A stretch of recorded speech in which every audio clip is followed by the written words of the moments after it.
Hi, everybody. Thank you so much for joining us again with yet another interview with my dear friend, Ariel Faulkner, registered dietitian, and also a person who felt the negative effects of keto rather quickly and reintroduced carbohydrates. We have had so many interviews already that I will link in the description box below so you guys can check them out. But today we wanted to focus on mindset and the psychology because really that's probably, I don't know, tell me if you agree, Ariel, it's around 90%, right, of the results in my experience. I would say it's everything because if you don't have the right mindset and when I'm talking about mindset, I'm not just talking about the mental piece. I'm talking about the integration of the spiritual piece as well as the mental piece and then the beliefs piece, et cetera, which we're going to get into because I see a lot of things talked around or talked about with mindset where it's like, oh, you just think a certain way or you do these affirmations. And that's not what we're going to be discussing today. We're going to be going into the deeper layers of this and why, if you've ever tried to just talk yourself into something or do affirmations and wonder why it's not working, you're going to understand why after this little interview. That is so funny. That reminds me of the time where I bought this book about this guy who lost so much weight just by doing affirmations, and I would do them for hours and just like look into the sun and repeat the affirmations, and of course nothing worked. I was still feeling out of control around food and Right. like the food focus and restrict binge cycles. So yeah, definitely. I still believe in the power of positivity and I pay special attention to the thoughts and the beliefs that I allow. And yeah, I would say affirmations, but I don't expect just because I'm saying an affirmation is going to happen. I just am aware of my thoughts and I make sure I fix any limiting belief quickly. That's all, Hmm. Hmm. you Hmm. know? Yeah. So you have such a special topic for us to start with, which is the internal locus of control and how much that versus external circumstances affects people's success when it comes to health and fitness. So you want to go ahead and dive deep into that topic? Yes. Oh my gosh, I would love to because it's our success with anything is really about our ability to maintain and keep our promises to ourselves despite whatever external circumstances there are. So how often, I mean, we just went through the holidays. This is a great example of how often people are like, "Oh, it's Christmas. I don't want to start my diet yet," or "I don't want to make changes yet." Or we're traveling, so I'm not going to start this yet. And that mentality, and I really blame that on the diet and fitness culture and industry because they have turned this into kind of a process that has a timeline and it's very externally focused instead of really coaching people to look within themselves to align with a process that really aligns with their values and who they are. They tend to be attracted to the marketing and the media saying, oh, this is the diet or this is the training program, which disconnects them from themselves. And then when they can't follow these external rules about what and how they're supposed to execute something, it ends up creating this, lack of follow through because it really isn't in alignment with who they are. So here's an example of like having a internal locus of control versus external. So let's say you decided you were going to go for a run and it's raining outside.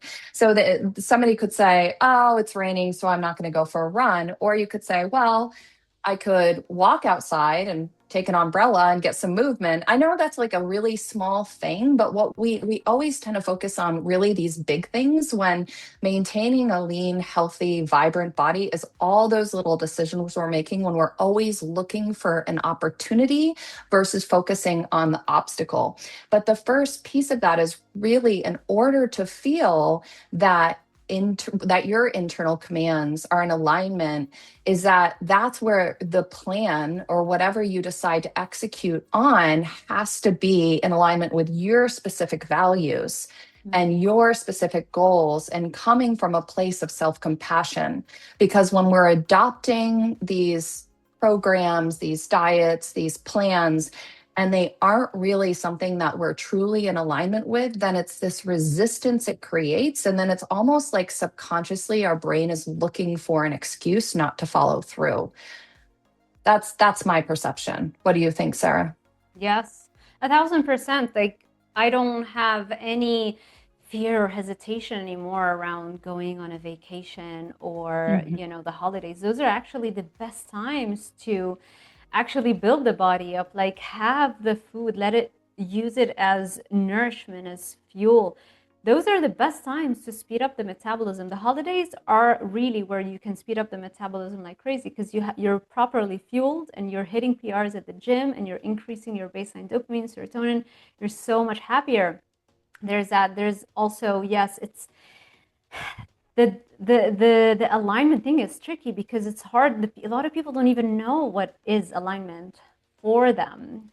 They're not Mhm. in touch with their intuition. There's a lot of people who have grown up whereby they've always been told what to do, what society expects of them, or what is the purpose of life, or like, and they get into certain religions or organizations, or it's whatever organization that can have that power over you, whereby it's like they're telling you what's right from wrong, and by them being able to do that to the masses, it's in their best interest to also train you to detach from your inner knowing. And that's where you lose alignment. And all of those people grow up, they don't even know what intuition is. They don't even know Well, what brings them to life or not. So how can they even, you know what I mean? yeah, Yeah. yeah.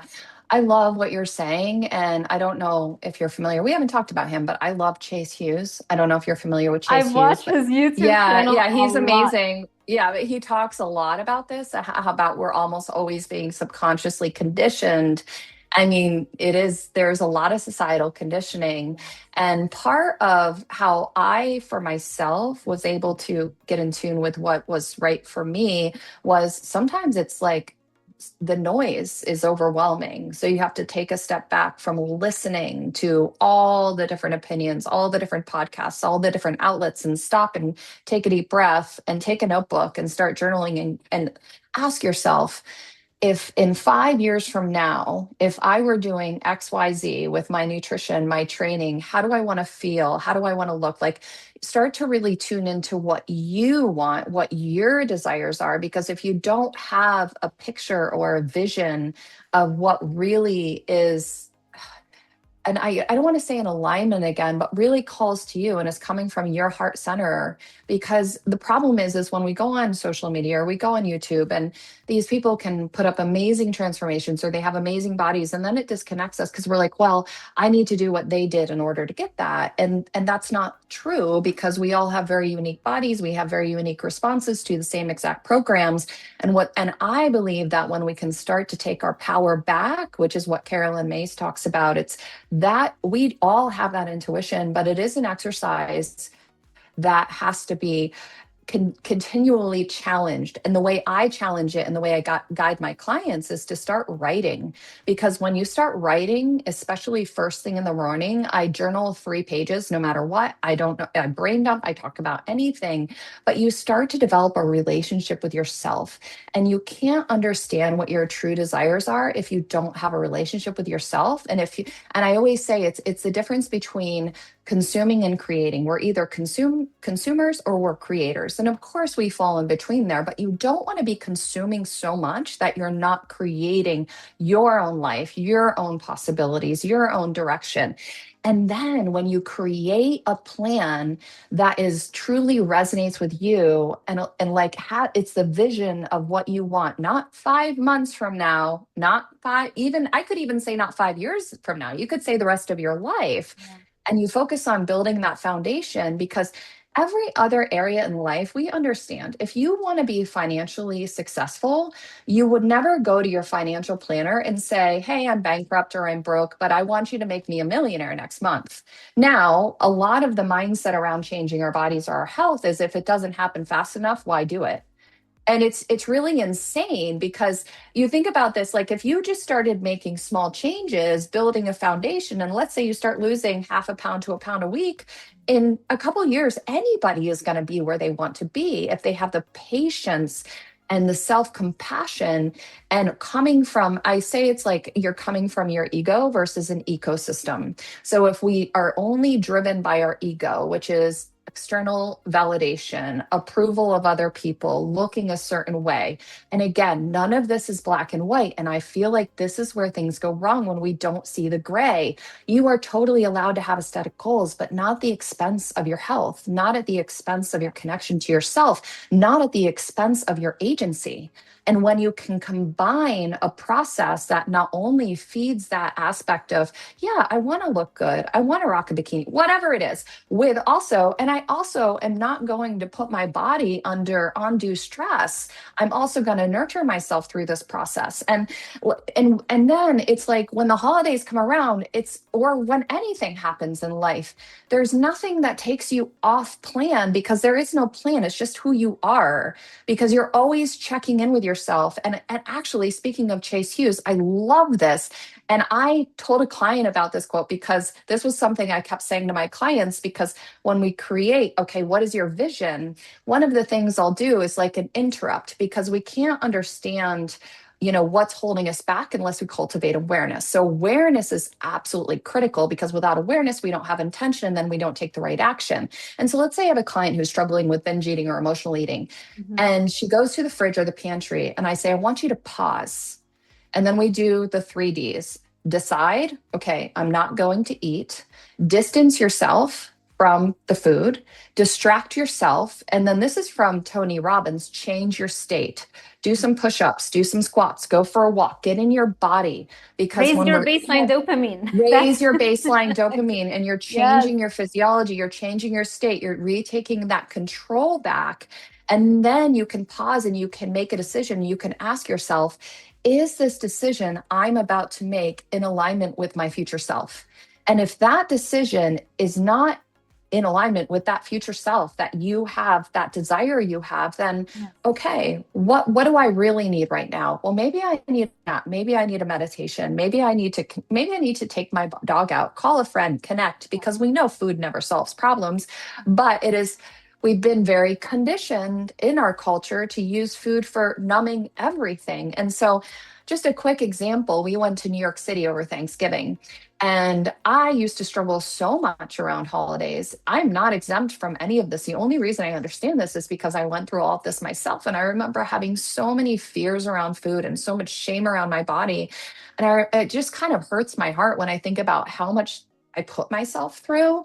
And of course, that was all driven from the belief, the core belief, something was wrong with me. There was a shame Yeah. there, right? And so I had to really identify and fix that in order to truly then be Yes. able to start making decisions that were coming from my heart. And so we were in New York City, and oh my gosh, we walked everywhere. I had pizza, I had whatever, because I'm like, we are in New York City. But what I did do was I never ate mindlessly. If we had pizza, I was like, I am loving this pizza. I'm going to eat it. I'm just going to send my body so much love. It's just going to be enjoyable. And when you do that, you naturally regulate how much you eat. Your body changes how it utilizes it because, as Ellen Langer says, mindfulness changes your state. And if you want to have a different physiological outcome with an exercise or with a food you're consuming, then we start with our perception.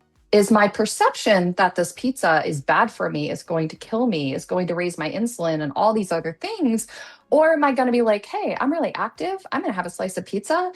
I'm going to enjoy it and I'm going to move on. Now I'm changing my whole physiological response to that. So it's like this, it's not just one aspect of our body that changes, it's this whole ecosystem within that changes. And then I get home from New York and I'm like, oh my gosh, I actually lost a few pounds and I had ice cream, I had pizza, and I'm not sitting here promoting, okay, I know we're going to get attacked, ultra processed foods, but I will say when you're super active, we're talking 25,000 steps a day on average. And you're Yeah. very mindful. And I was going in the morning every day and doing some weight training. your body is so incredibly capable and resilient when your whole system is aligned, mind, body, spirit. Our Yeah. bodies are absolutely incredible. Yeah. And what we focus on absolutely impacts the outcome. If I had been in a fear based, restrictive state, and every time I ate, I was like, oh my God, something's wrong. Oh, I went off track. I probably would have been in a kind of binge restrict mode. And then I would have come back and felt bloated. Oh, and not to mention, I also had a glass of wine or a beer every night, and it didn't Yeah. affect me. So Yeah. that's I guess what I mean when I'm talking about internal versus external circumstances and commands. I love that so much. I have a YouTube video once where not that long ago where I talk. The title is "Control is Dopamine," and it talks a little bit similar to what you're saying from also like a biochemical perspective, whereby just feeling that you're more in control of your life is going to raise your dopamine. They've done Hmm. studies in nursing homes where they divided two groups, and just one group of the elderly was given a plant to take care of, just to feel they're in control of Oh, something. yes. And they had much better health markers. They lived longer, they were stronger, all that stuff, right? Every time you feel like you're not in control, you have a lower baseline dopamine. So if Hmm. somebody else is providing the finances for you, you have no financial independence. That's a drastic drop in your baseline dopamine. Every time somebody in your life is always deciding where to go and what to do and at what times, that's another massive drop. And then let's say you, and that goes, by the way, also for men. Sometimes they get into relationships and it's like, let's have this traditional relationship where I'm the provider, right? All the time. And then they start to grow apart at some point, but they still feel like I'm the provider because that was kind of like the contract that I signed back when I was 18, 19, or 20. I didn't know what I was doing. And then they get locked into that and they feel like they don't have their perceived level of control. They do have control over obviously what they're doing, but they feel like this is the way things are. But the truth is they really feel like they're out of control in their life. They feel like they're not really controlling in their life, right? And so Hmm. every time you feel like you're not in an equal situation, know that you're paying a price with a lower baseline dopamine. And so Hmm. raising that the level of control over as many aspects of your life, you're an adult. You should be in control of your life, your decisions, everything. Right? Same thing with your partner, everybody. And that's how you find true connection. Because if you're not true to yourself, you can never really benefit from all the positive, powerful benefits of a true connection and relationships, because it's not really you. You're just wearing a mask and you're like a zombie going through Hmm. life. So now you don't have the dopamine from being in control, and you don't get the oxytocin from actually having connection in your relationships. Hmm. I hope you're enjoying this podcast. If you need help and support learning how to bring your metabolism and your thyroid function back to life, if you need help understanding how to leverage the power of carbohydrates to actually achieve far higher levels of health and performance that keto and carnivore diets could never even dream of achieving, even at their highest levels, then feel free to check out my coaching packages at drsarahzoliver.com/coaching. And if you use code New Year, you can get 50% off all my coaching packages within the next 48 hours. Make sure you look into the ones that have unlimited email support, like the Fit Optimized package and the premium packages.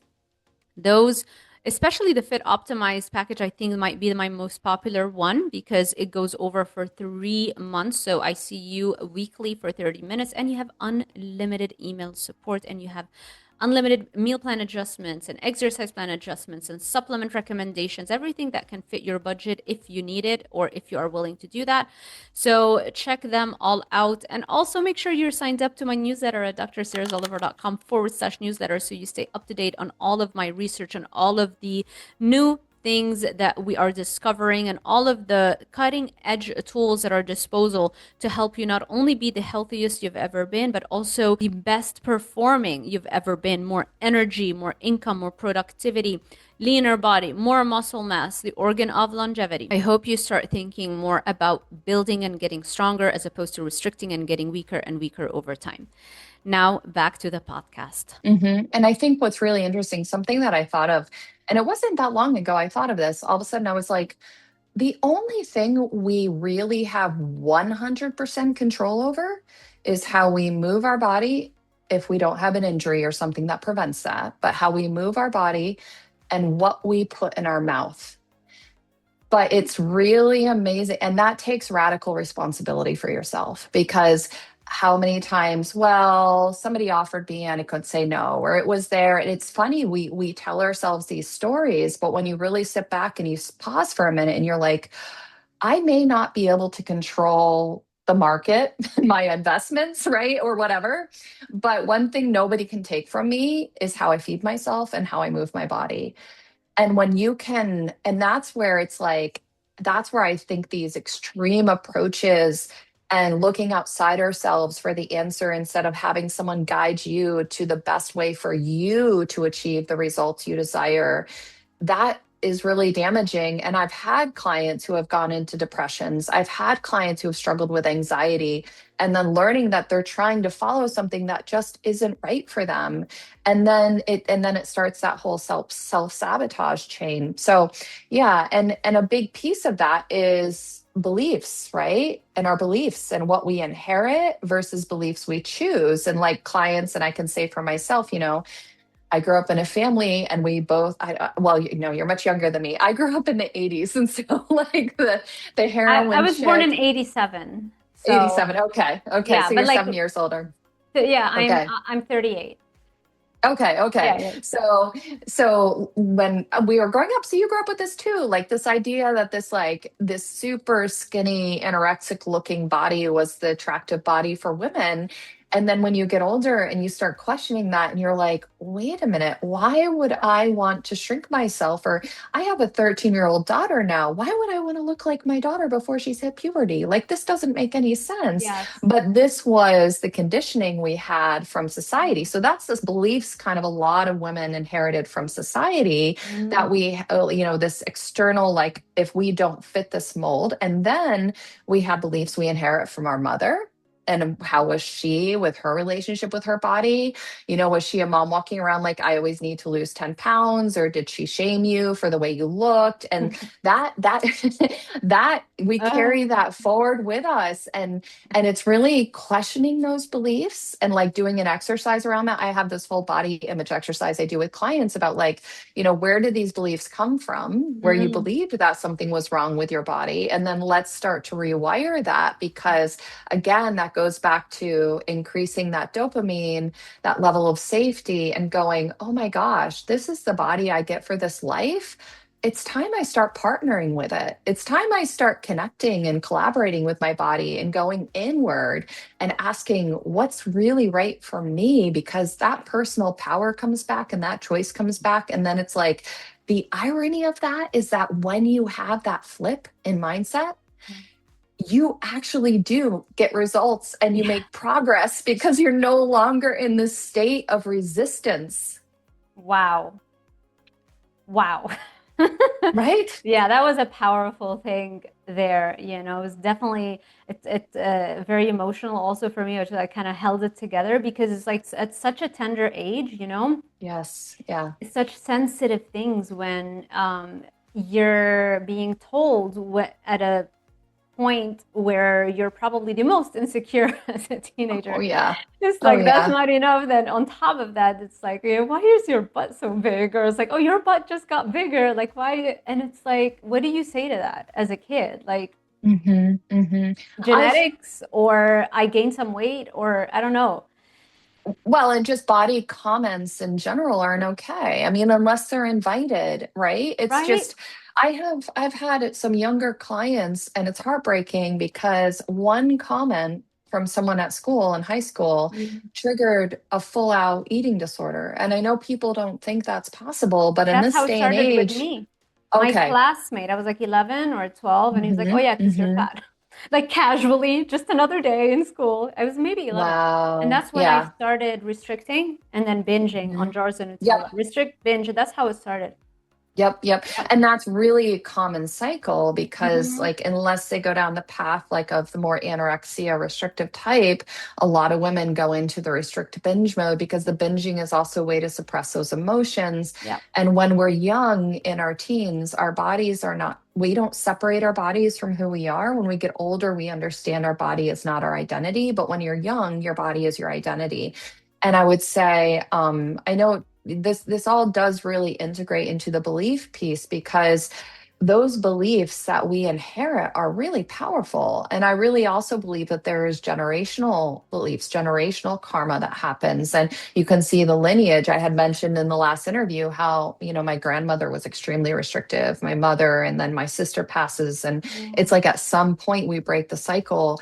And that's the other thing that I'm really passionate about with working with women who are either going to want to have children or already have children. It's like, what are you setting your daughters up for or your sons up for with your relationship with food? Yeah. Because even if you can say one thing but they're not listening, they're watching your behavior. If you have negative beliefs, negative self-talk, or you're on these extreme diets, or you're not, like, they're interpreting, they're really taking all of that in, and we're setting our kids up for either a life of struggle and then they have to go through their own struggles and finally find their path, or we can really provide them that foundation. Like my daughter, so we're very strict about social media. The only thing she can go on to is YouTube because she has a channel and she does art and crafts and she has a business and she's amazing. She's 12. But one day I was making her breakfast in the morning and she was on YouTube and she was watching something and then she closed her iPad and she said, "I don't want to watch that anymore, Mom." And I said, "Honey, what's wrong?" And she was like, "Well, there was this girl and she just looked so thin. And I looked down, it just made me feel so bad about my body." And let's put this in context. My daughter is 13 and she's probably 80 pounds. She's a very tiny person. And so it doesn't matter how big you are. It's like we're all being influenced all the time. But these younger women, especially, who are now constantly being exposed to Yeah. this, all these images, it is more important than ever for us as women who are either have kids or to come together with other women to Yeah. create a new way of being with ourselves and not let the world define us because we Yeah. don't want to put our daughters through that.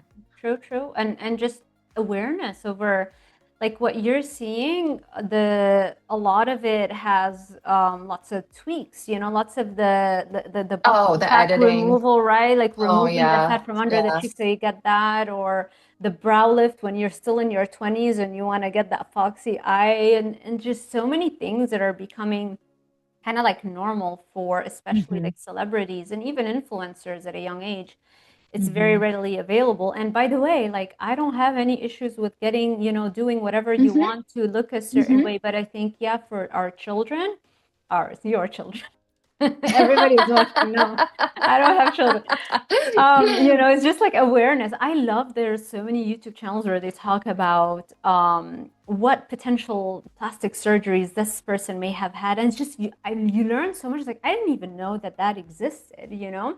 And it Hmm. just kind of makes you understand, like, even in Hollywood, when they say like a natural beauty, there's no such thing as a natural beauty, except like somebody who has like good bone structure, because that's like the hardest thing to achieve. But almost Hmm. everybody has a rhinoplasty, little nips and tucks here and there, but they look natural, and so that's considered a natural beauty. So just awareness on those things. So those Hmm. Instagram accounts, those YouTube channels, I like them. I like them a lot. They definitely make you feel better about yourself. Like it's okay. It's like you can look like that as well if you wanted to. You're just gonna have to go through all of these things, and then you have to make that decision. Is it really worth it?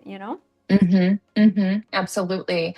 Yeah. And one quick note on that. And I think when it comes to anything, whether it's plastic surgery, whether it's getting your lashes, I love getting my lashes done. Started doing it when my daughter was 3, so I wouldn't have to deal with them in the morning.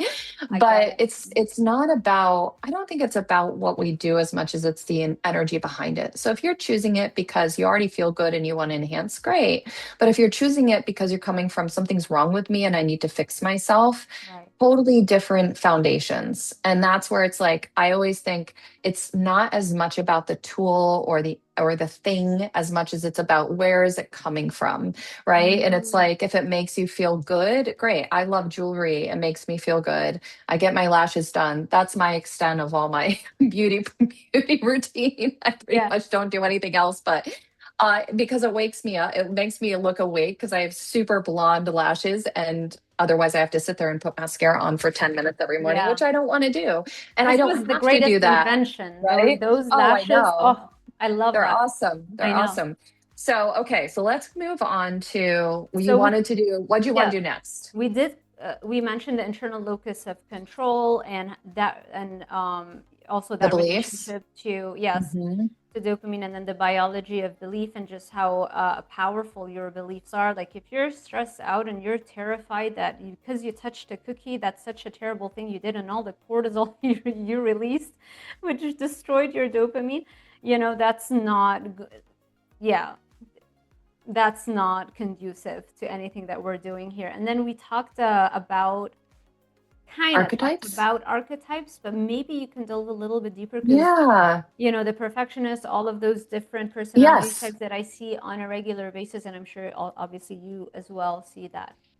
Yeah, I would love to. So the archetypes idea came from Carolyn Mace. She actually, if you go to her website and even her YouTube channel, she talks about different archetypes that we all have at some point in our life, but it's the awareness of these archetypes that help us shift out into an empowered space. And I thought about them and I'm like, wow, these translate exactly to what I've seen with clients, like having specific archetypes. So we just talked about the one, which is like, so one of them is the perfectionist, and that's very often the perfectionist, which been there, have been a perfectionist, is that black and white thinking, or somebody who's spending hours like researching what is the perfect diet, what is the perfect plan, but they never actually start because That's nothing. so common. It's Yes. so common. I did not realize how much people Oh, do that. it's By the very way, common. I Yeah. I used to do that, I think, at some point also a lot. Like, Oh, yeah. Yeah. I think it's I want to normalize these because we've all done them. We all have them. It's just a matter of becoming aware around them. So that's like an idea of the perfectionist. See, the other example of the perfectionist is like let's say they started the diet, but they went off plan because they had, let's say it's a holiday, they had a cookie and now it's like, oh, screw it. There goes the day. I'm just going to eat whatever I want the rest of the day. And what I try to tell my clients is like, think of it this way. If you're driving and you got a speeding ticket, would you say, "Oh, I'm just screw it, I got a speeding ticket. Now I'm just going to see how many I can get." Or another one is, let's say you get a flat tire. "Oh, well, I might as well just slash the rest of them." That's the same mentality. right? And what I also like to say to clients is like, think about your day in four quarters, like a football game. So you have like the first quarter's breakfast, second quarter's lunch, third quarter's mid afternoon, fourth quarter's the evening. Yeah. You can still win the game even if you go off track in the first, second, or third, right? It's like Yeah. we have to look at this more holistically. Yeah. And then instead of judging ourselves, because the other piece of that is when we go into the shame or when we go into the self judgment, when we do make a choice that maybe isn't the best choice, it actually feeds more of those choices Yeah. versus when we pause and we say, oh, let's pause here. Now, this is how we learn what we need in order to truly shift. We say, let's cultivate some awareness here. Why did I do that? What was the trigger? Was I even thinking? Was it because I was mindless? And we start to learn about ourselves. And that feeds back into the agency piece, which feeds the self trust piece. So the perfectionism, and the other thing I see a lot with the perfectionists is they tend to be drawn to the extreme diets. They tend to be drawn to extreme programs because with that personality there's this control piece that's very, it's like, oh, now I don't have to think about it. It makes it really simple if I Yeah. just have to follow these rules. But the Yeah. problem is we're giving our power away when we do that. Okay, so the next one is the caretaker. This is the mom who's always like, oh, I got to cancel my workout because I got to go do this. I have to meet everybody else's Mm, needs, comes before mine. yes. And she always puts herself last, and then she Yes. comes home and it's like dives into pizza for dinner or chips or whatever because it's like she's just looking for that some kind of reprieve. By the way, men, that was also something very surprising to me when I started coaching. There are men as well that have that, where it's Oh, like they're always there for everybody and they put yep, themselves last, and they're like yep. in the process of doing that, they're losing themselves and their health. And Yes. also, you see a lot of just because I think maybe 80% of personal training or health coaching clients tend to be women, just in general. We seek out help, I think, more. And so Hmm. it's not just with the kids, then it becomes, and also the parents. And I want to take care of my parents. I'm like, well, don't you Or have also brothers and yeah. sisters? Do you see that, right? Where it's like, well, what about your brothers and sisters? Like, oh, they're too busy or they can't, or I'm always the one Hmm. picking up the calls. I'm like, this makes zero sense here, you know? Like, Hmm. Hmm. you're, yeah, Hmm. The other, the other habit that tends to fall under the caretaker, and it might sound weird, is the person who's like, if you're offered food, you feel guilty if you turn it down. And it's like, yeah, you don't have to eat something somebody offers you. And if they take that personally, that's their problem. It's not your problem. So like that's the other piece of it. And then we have the saboteur.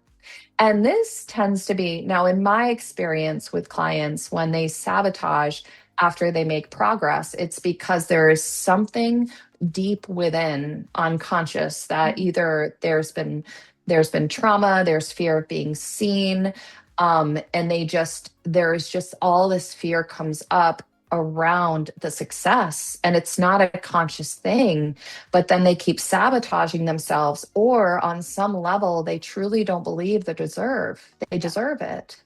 And then there's the good girl, and the good girl is like, oh, Let me sorry, go add in, ahead. yeah, it's fine. Yeah. Because that's such an important point with the saboteur. Raising the baseline dopamine eliminates also cortisol and fear derived cortisol. And Okay. so, you know, if you've noticed a pattern in some people where this like they get a promotion, any higher level of performance in life, promotion, Hmm. a better Hmm. relationship, anything comes with a more level of intensity, more stress. Right. So Right. if your baseline dopamine stays here, you can no longer Hmm. handle that higher level of stress. Dopamine is the anti-stress molecule, so you want to exceed that. So if your goal, let's say, is to become a billionaire, then you better get very fit because you're really Hmm. doing it for your brain, right? Even to make your first million, you better get that baseline dopamine really high so that as you're actually doing the work and you're starting to get the sales or whatever, you don't panic, you don't freak out because of what's happening. No, it's like it's normal. It's another day. I feel amazing. I have all this dopamine and the extra level of intensity that comes at operating at a higher level of life feels amazing because you don't feel the cortisol because you have so much dopamine that buffers all of it. That's like the physical piece of it.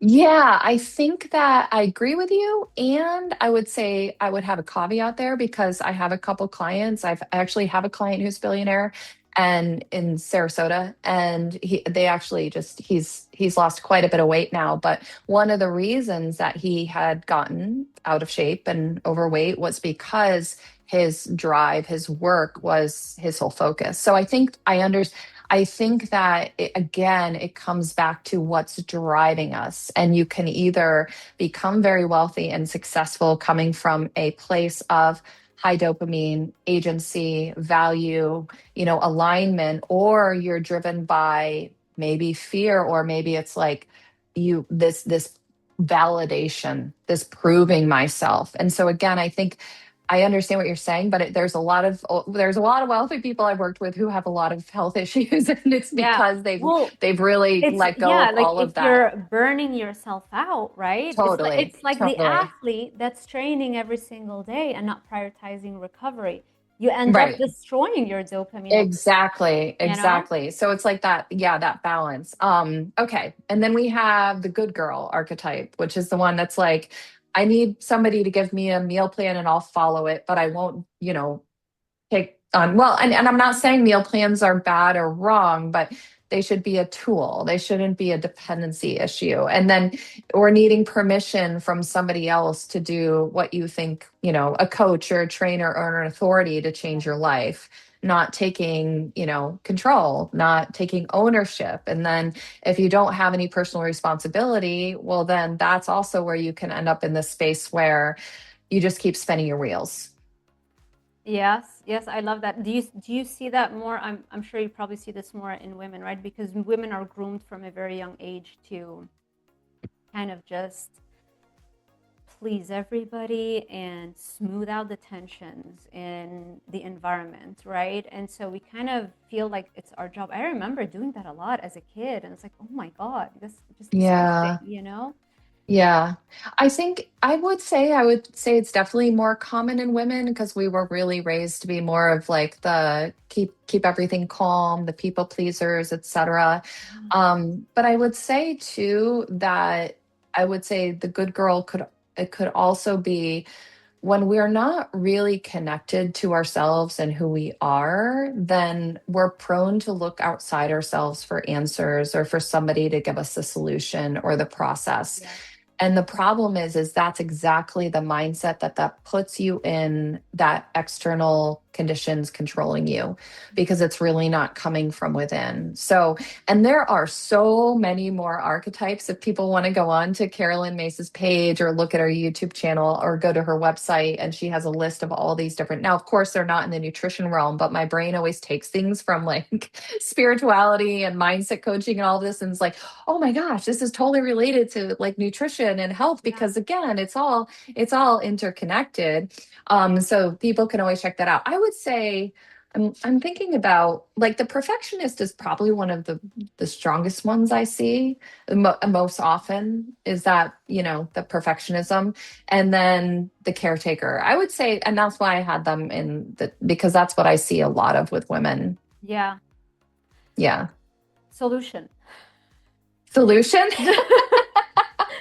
Don't leave us Yes. hanging here. Oh, yeah. So, I mean, the solution is again like the first. Well, do we want to go into anything else with different aspects of mindset and then give more of a solution at the end? Okay, let's do that. I do want to make sure that we cover the motivation versus discipline and habits. Yeah, let's Because, do that. yeah, let's Yeah. do that. And then I'll make a note here so we can make sure we also cover the solutions. Yeah, absolutely. Oh my goodness. And I almost forgot one of the most important archetypes, the victim. Okay, Please sorry. This is tell this us is more. no. Actually, the victim archetype is the number one archetype I see. And oh my God, I'm not blaming anyone. I was in the victim mindset for years without any clue. Me too. And here's an example. My hormones are broken, nothing works for me. Why me? Why me? Oh, my body is defective. And one of the Yes. things, and I think one of the reasons that archetype is so common is because we have been sold such a lie from fitness and diet culture that Yeah. if you follow this plan, Mm, this is going to be the result. And if your body doesn't respond on the timeline that you've been sold or mm, doesn't respond like I'm dropping 500 calories, I should a day. So now I should be losing exactly 1 pound a week, or I'm doing this or doing that. right. And it riles me up because from, I love when you're as riled up, by the way. I know, it I riles know you.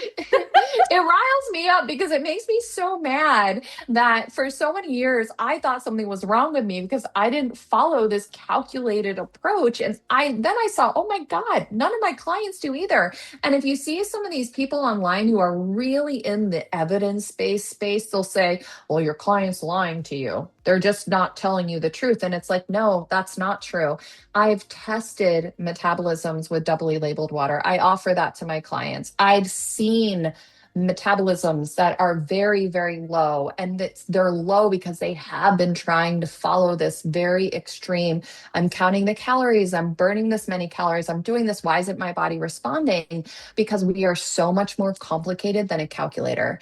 Yes, energy balance is important, but we have to remember that we are always sending signals to our bodies within that context. So if we're constantly under eating and overtraining, we're constantly sending a signal of there isn't enough fuel on board, and so it downregulates everything. Yep. And we hit a wall. We our bodies don't respond, and then we go looking for something else or thinking something's wrong with us. the body is responding beautifully. It's maintaining your survival, right? It's Yes. realizing, listen, you're Yes. barely giving me any food and you're working all this hard labor, all this workout. Are you a Yes. prisoner of war right now in World War II? And so it's just making sure that it conserves as much as possible anything unnecessary. And muscle is Yeah. a very metabolically active tissue that burns a lot of calories, Hmm. right? Which is why Hmm. it tears it down and you just lose so much muscle so Oh, easily every yeah. time you lose weight. And so now Well, by the end, you lose weight, scale weight is great, but you look at yourself like, I don't look fit. I look just a smaller, right.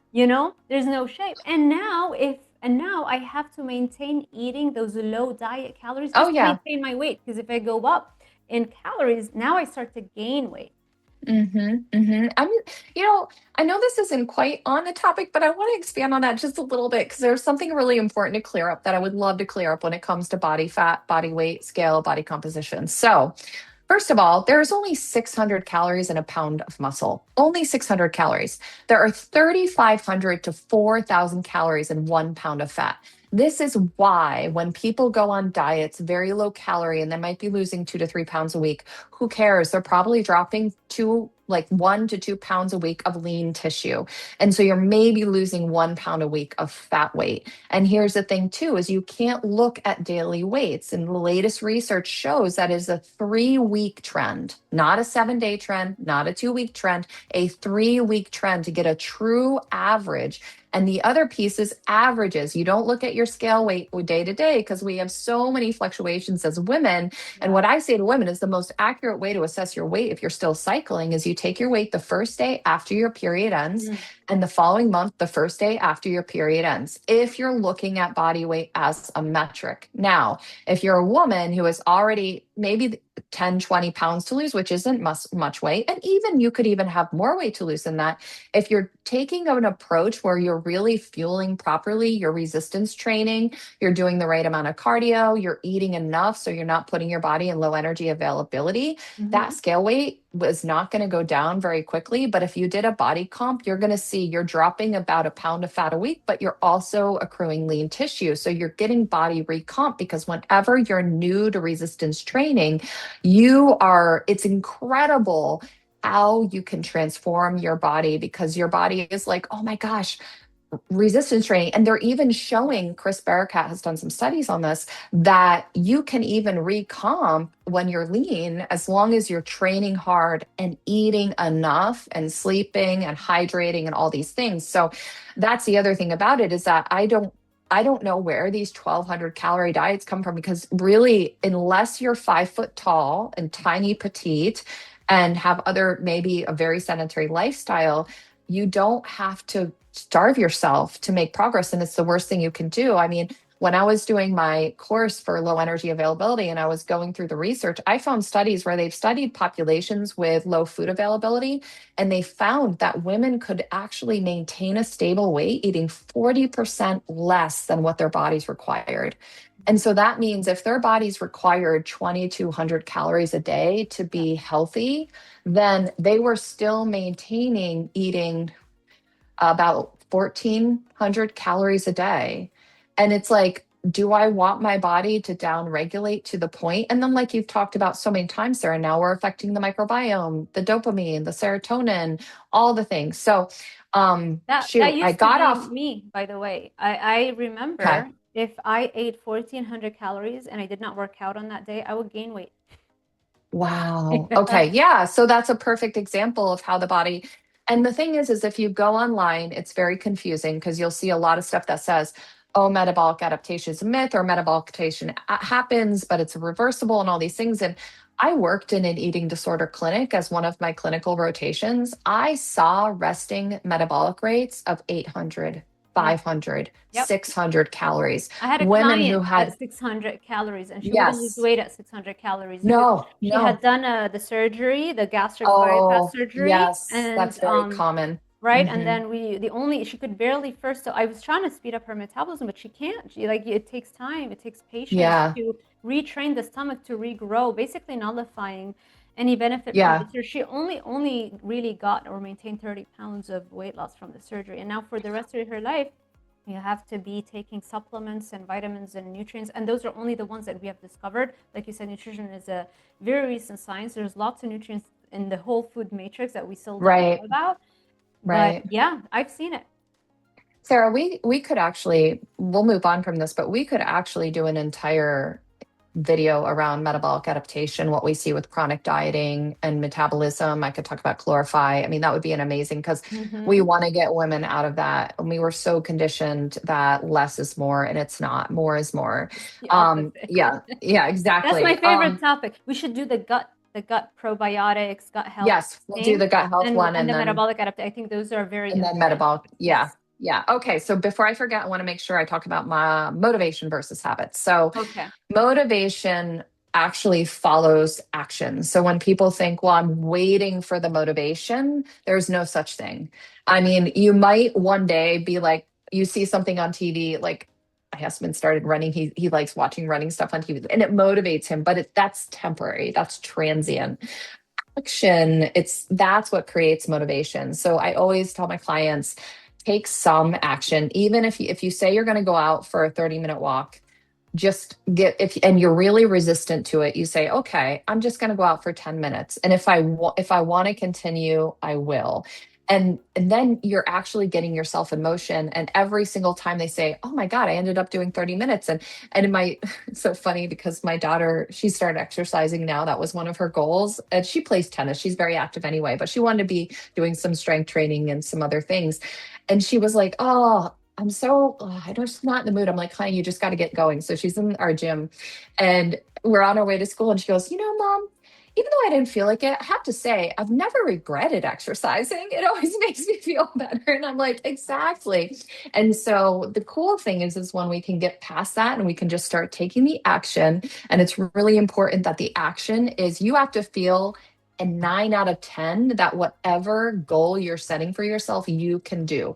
Because if you don't take the action and you don't follow through with that goal you set for yourself, you're eroding your self trust every time you do that. And then it makes it harder and harder. So I always say to clients, start small, and everybody's starting place is different. Don't compare yourself to anybody else. Don't compare yourself to somebody online who's been doing it for 5 years. Start where you are and start setting those small goals, taking the action, removing the resistance.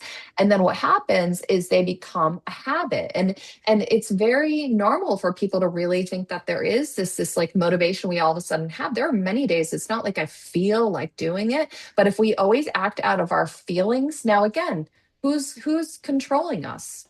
Are we in charge, or are we letting something else control us? So take back that responsibility, take back that agency, keep the promises you make to yourself and follow through. And then Mm-hmm. what happens is you feel this resistance at first, and then it's like a snowball effect, and you start feeling so good about yourself, and it's exciting, and you want to challenge yourself. And I think one of the things that we're really missing now, especially in the younger people, I'm seeing this, is resilience. Like, Mm-hmm. we need resilience. And the only way we get resilience and the only way we build that trust with ourselves is taking action at things that are hard. This is not meant to be easy, Yes. but being hard does not mean self deprivation. It does not, being hard does Mm-hmm. not mean self Mm-hmm. loathing. It means believing in yourself enough that you are worth this, that you are worth the effort that's going into this. Because we are so used to putting effort into our work and to everybody else, but you are worth the effort. And then once you start getting into those habits, now all of a sudden it's just who you are. It's like my husband says to me, he's like, you just, we were talking about discipline and motivation. He's like, well, you just don't understand. You're the most disciplined person I've ever met. And I'm like, no, I mean, I was binging in high school. I was college. I was, all the things I've been through. The only reason that I'm so consistent is because I've been doing it consistently for so many years now. I mean, Mm-hmm. and Yeah. so it's just who I am. Yeah. And then I'm always looking for the opportunity. Like if we have a flight when we went to New York City and I didn't have time to do some exercise, then I'm in the airport waiting for the flight. I'm not going to sit there. I put on my AirPods and I get 10,000 steps while I'm waiting for the plane. So I'm always looking for a way where how can I take care of myself right now? How can I move? And it's that snowball effect. And then Yes. you just continue. And every time you ask yourself when you're about to make a decision, you're saying, am I taking care of myself right now? Is this decision in alignment with my where I want to be a year from now, where I want to be 5 years from now, where I want to be, and like when I think about the resistance training, Yeah. like I had it on my plan today, a lower body day. I'm like, but I really want to do it. Part of me didn't feel like it. Then I'm like, I want to be strong and running around with my daughter's children, and in Yes. order to do that, I need to keep my bone density up. I need to keep my Yeah. strength up. And so when we can start to think more of like how these immediate decisions we're making are affecting our future, and we can keep that in mind of that future self, that's what Chase Hughes talks about. That's self-discipline. Yep. Visualization. Visualize Visualization. what That's you one. I believe in that so much, just seeing it, really experiencing it, and then the better you get at visualization, the more you start to actually get the emotions along with the vision of where you want to go. Yeah. I just want to say something quick on that because if you're like me, I'm a very small percentage of the population. I can't visualize. And I Mm. don't know if that's because of some things in when I was young or if it's just my brain, but I've always been so jealous of people who could visualize. So what I Easy do fix. is, Okay. no, tell me, what were you going to say? Create a Pinterest board, Yes, yeah. So I pin do that. I everything, do that kind of thing. and focus. It's just training. Focus on choose one exceptionally exciting vision or picture, right? Look at it, close your eyes, and just try to recreate it in your mind. And it's not gonna come back very easily. It's fine. Then you open your mind and you look at it again, you close again, and you recreate. And you do this, and then eventually you become really good at visualization. Oh, I will. You know what? I'm going to test that, Sarah, and I will keep you posted. Powerful stuff. I do that every That's night before I fall amazing. asleep. Every night before I go to sleep, I'm either watching physics and time travel and space content and interviews, or I'm visualizing. Oh, that's awesome. I Yeah. love that. Yeah. Um, okay, so do we want to go into kind of the process of how we can, some actionable things we can give our viewers? Yeah. Yes. Let's go. Okay. So I think really one of the key pieces is kind of starting with yourself, starting with what is true for me, gain a lot of clarity around what your goals are, and not goals based on, and this is where you really have to check yourself and go, are these goals in alignment with my values, right? And so you sit there and you go, okay, I want to lose 20 pounds. Okay, nothing wrong with that. Now, how do we line that up with a value that really motivates us? Well, is Mm. losing that 20 pounds going to allow me to have more energy and be more vibrant for my children? Is it going to make me more confident in the bedroom with my husband? Is it, all these different That's a things good you one. attach? That's a good sell. Well, it's like really looking at these like my and like we could talk about some of the values. Like my value, one of my values is like spirituality, so that's a good example. So when I Yeah. think about with the value of mine being spirituality, I ask myself, is this decision I'm making in alignment with my higher self? Mm. Is this goal I have in alignment with my higher self? Okay, so you disseminate that, you figure out what are my goals, what are my values, and then you might want to take like a paper and put a line down the middle and say, I'll use myself, Ariel 1.0, Ariel 2.0. What are my current habits, behaviors, thoughts, etc., around food, health, fitness, wellness? Because that's what we're talking about. Okay. What are my 1.0 habits? How would this be really a 2.0? Mm. What would take me to that next level? Mm-hmm. What is that definition? So you're really, and what this is doing is this creating agency, because now you're reflecting and you're creating something that is self-directed versus you taking on somebody else's process or plan. So now you have more buy-in because now it's like, ooh, I'm creating. I'm not just consuming. I'm actually creating my path forward, because one of the biggest myths in the industry is that there is one path. There are so many ways to get to the same result, and the way that is going to work for you is the one that resonates with you. And so Yes. we need to figure out what is the way that resonates with you. And then you start to go, okay, if I were to release timeline, if I were to release that timeline, what would this look like? Where am I at with my relationship with food and health? If I am kind of all over the place, dysregulated, don't really have a good foundational system in place as to how I eat and how I move, then maybe the first thing is I need to figure out how much my body actually needs. I love to tell people, start logging on Chronometer. Chronometer, I love because you get all the micronutrient data.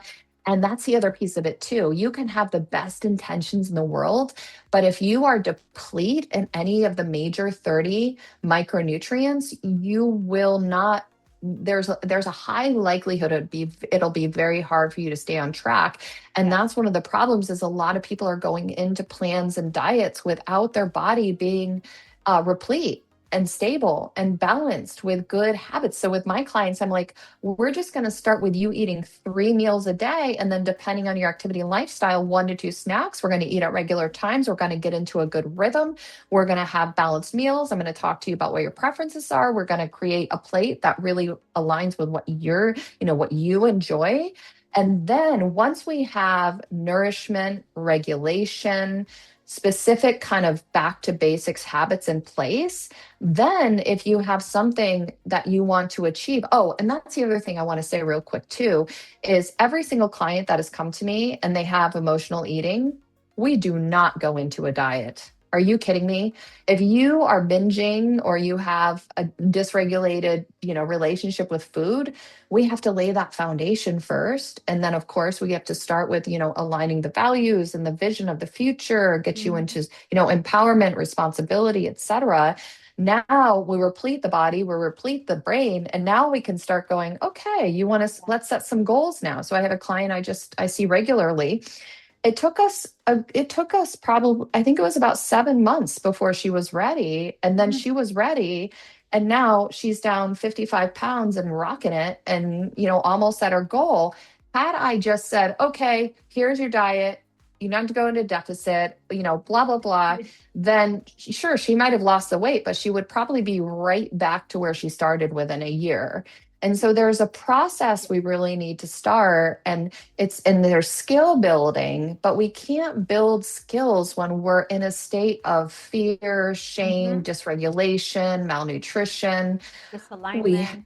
Yes. misalignment, and so it really starts with having that mindset of I am going to make this process the process of truly reconnecting to my body. Yes. Yes. We're I all love we that. have at the end. I mean, and if Yeah. we want to be our best selves for the people around us, Yes. we deserve to give ourselves that time to create that.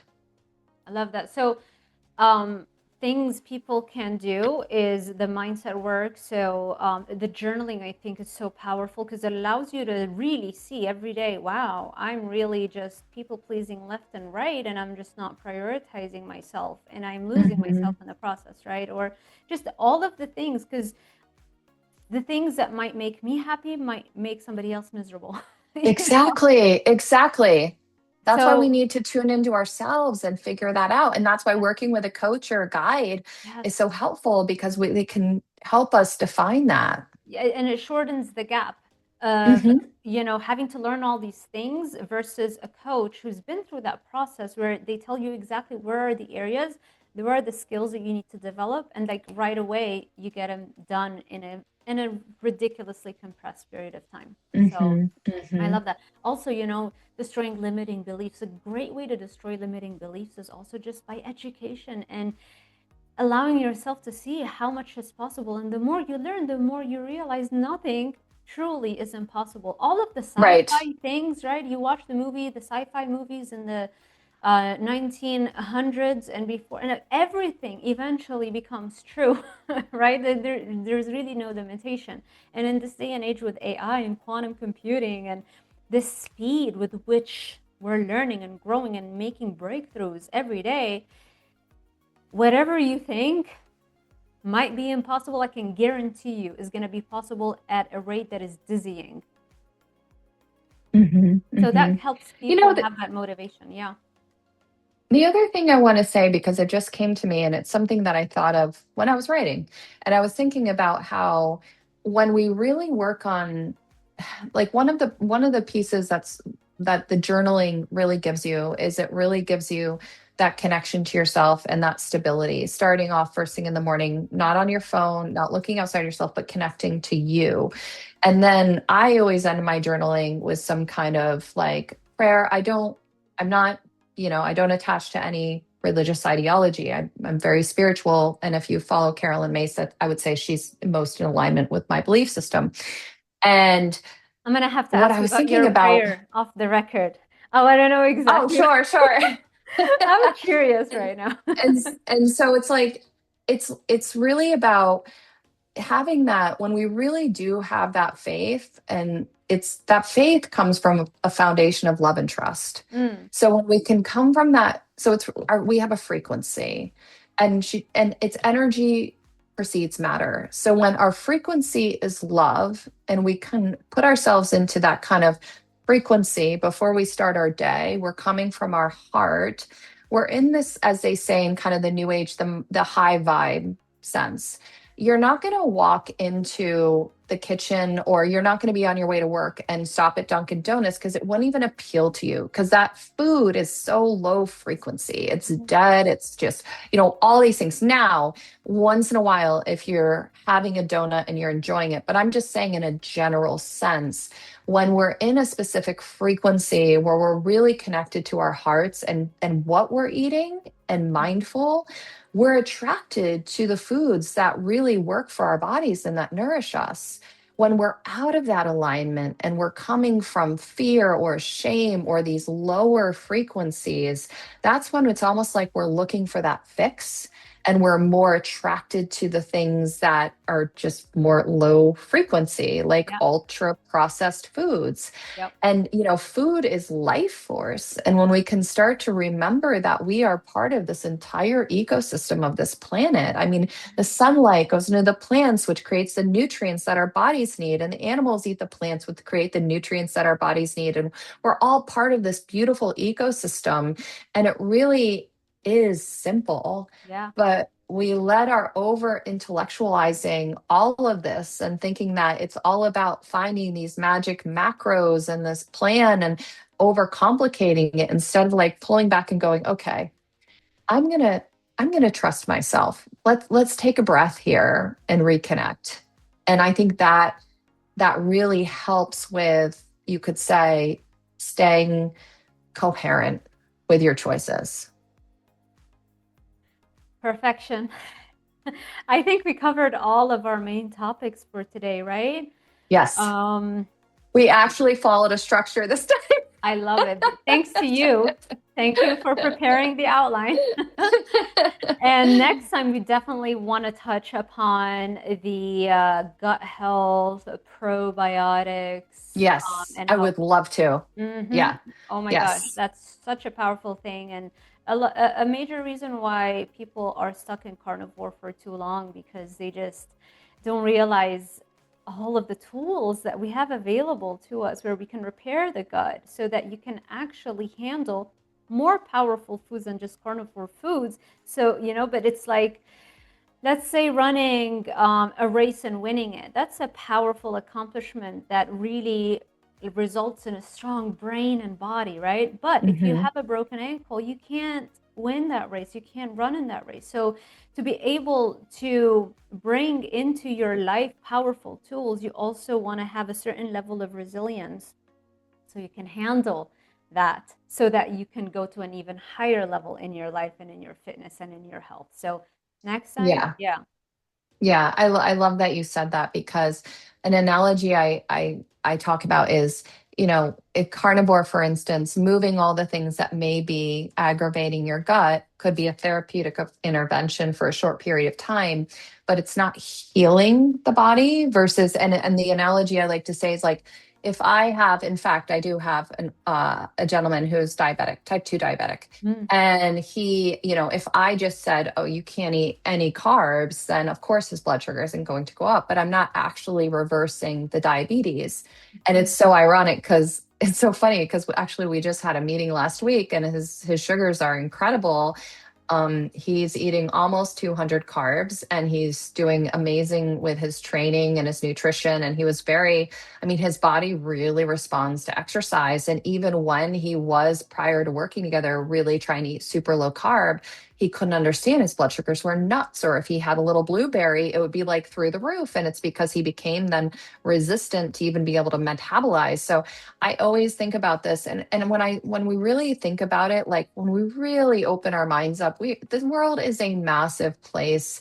And if like I think, you just have to travel, go to Italy, freaking go to Spain, go to China, go to Japan. Now, China's children, oh man, I guess their obesity rate is catching up to ours, and it's all because of the ultra processed foods. But Mhm. if we can really look at things logically and really start, or actually I should say more so apply critical thinking, then and if you do have a belief about something, challenge yourself. Don't Yes. look for information to support it. Go Mhm. online, go to PubMed, not to websites, not to YouTube. Go to Yeah. PubMed and research and look for things that counter, or go to ChatGPT and say, hey, this is my belief, will you show me some research that shows me the opposite?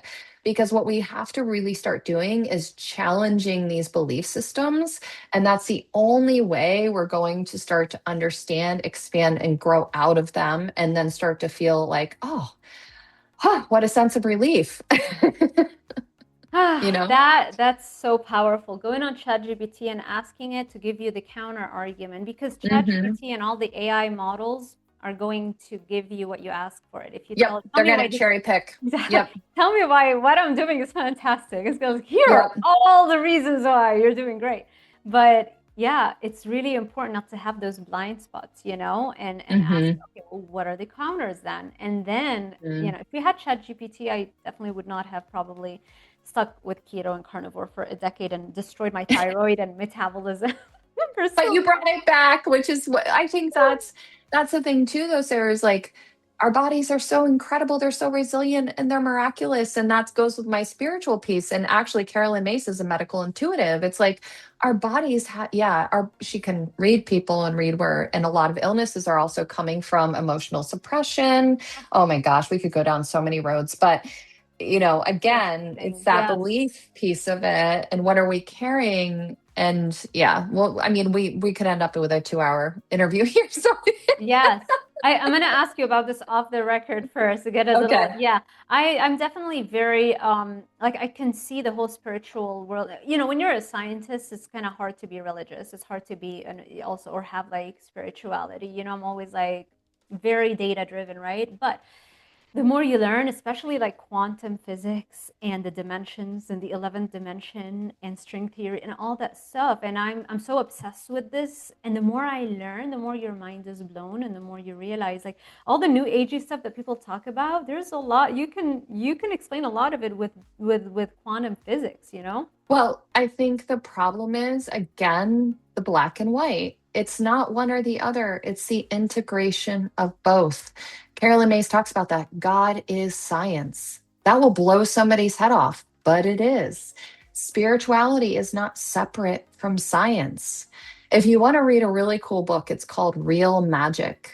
And he Oh. talks about all these experiments, and how, for instance, they did these incredible experiments where they had people focus on something specifically, and it actually changed the outcome without they thought a certain way about an outcome with an atom. Anyways, long story short, it significantly changed the path. So Yeah. we have to remember that there is consciousness, and getting out of this kind of reductionistic thinking of it's just science or it's just spirituality.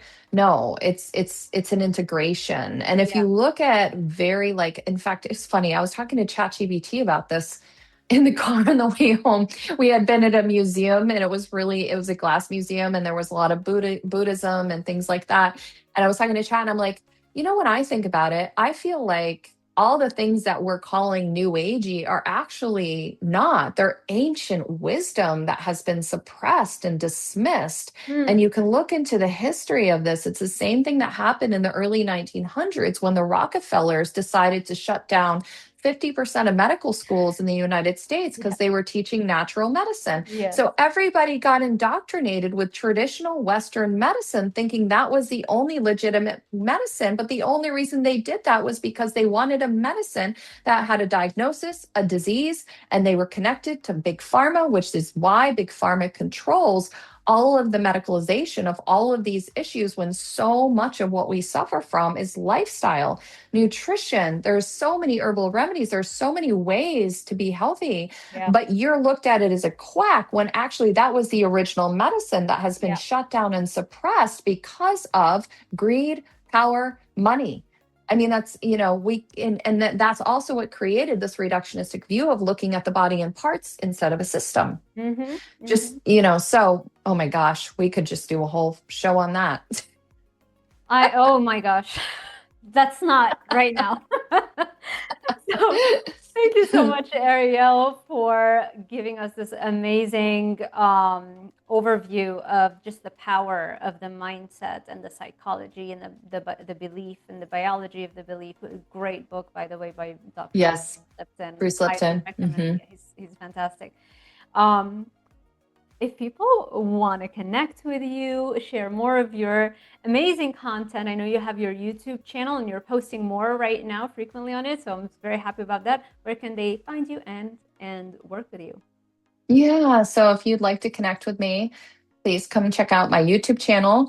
And right now, my website is still under construction. So, old school, email me. My email is right there. I do have my portal up because I do accept insurance. So there is a landing page for that if people do have insurance and want to, look into whether or not their plan covers my services. But yes, email me. All Check righty. out the channel. Where's your email? It's in my description on my YouTube channel. Gotcha. All righty. There you Yeah. have it. Thank you, Ariel. Thank you, You're everybody, welcome. for sticking with us till the end. I hope this was inspiring, motivating. I hope it helped you think a little bit about your patterns, about your archetype, and what we can do to address it. And if you enjoyed this kind of content, if you want us to do more similar content, let us know in the comment section below, and we definitely read them and we make sure that we address them in the future. And make sure you share this with a friend or family member who might benefit from this type of value. Thank you so much for watching, and I will see you in the next one.